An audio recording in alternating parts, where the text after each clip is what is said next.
Peace be upon you. Assalamu alaikum. In today's tutorial, we're going to consider one of the 16 basic differences between Arabic and English. Now, the first difference is the English alphabets in comparison with the Arabic alphabets.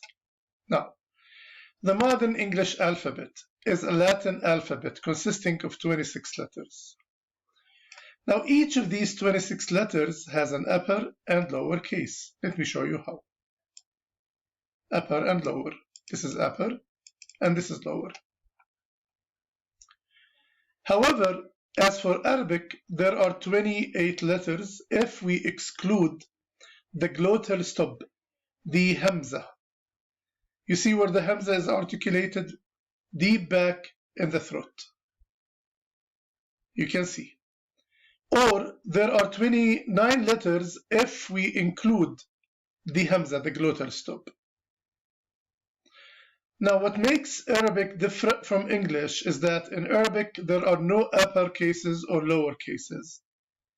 Hence, making studying and learning Arabic easy, especially for beginners to write with simplicity and confidence. As you can see, in Arabic, both the upper and the lower case are the same. No differences whatsoever. Arabic is written from right to left, while English is written from left to right. Arabic is among the languages that depends on vocals, tashkil, or diacritics. All Arabic letters in Arabic are joined together, as can be seen, not separated, except for minor exceptions. All Arabic letters in Arabic are silent. Peace be upon you. Assalamu alaikum. In today's tutorial, we're going to consider one of the 16 basic differences between Arabic and English. Now, the first basic difference lies in the alphabets. The English alphabets in comparison with the Arabic alphabets.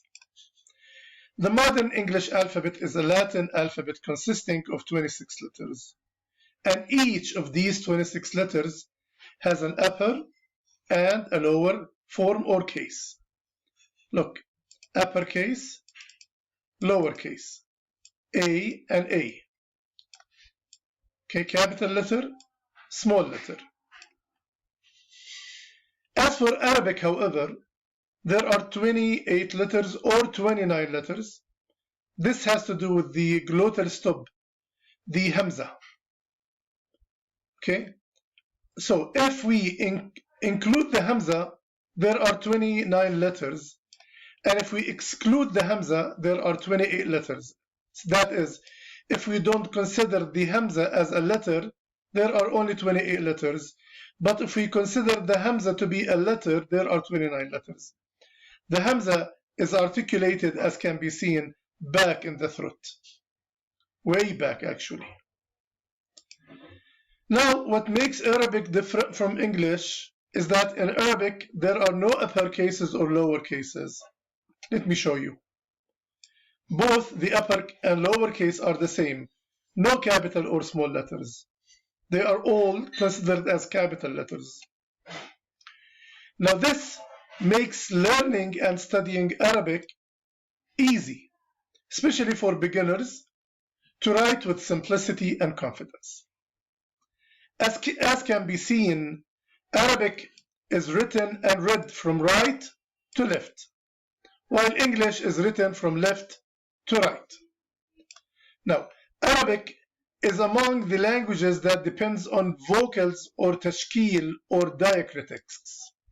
Diacritics are basically short vowels, we call them vowels or vocals, that are placed either above or below, above or under the Arabic letters. So, all Arabic letters in Arabic are joined together, look. Okay? Or we could say that they are not separated except for minor exceptions. All Arabic letters are silent. Now, when we talked about vocals, I told you that vocals or vowels are diacritics. They are placed either above or under the Arabic letters. Okay? Generally, in English, letters are written as independent letters, although some people still prefer to write in cursive, okay, which makes it not independent, joined. On the other hand, Arabic letters have more than one form of writing. Actually, almost all the letters in an Arabic word are joined together. This creates the need to exert more effort and have more concentration when attempting to write in Arabic. This concludes our tutorial for today. See you next in our next tutorial, which is going to deal with phonology, the next difference between Arabic and English. Thank you very much.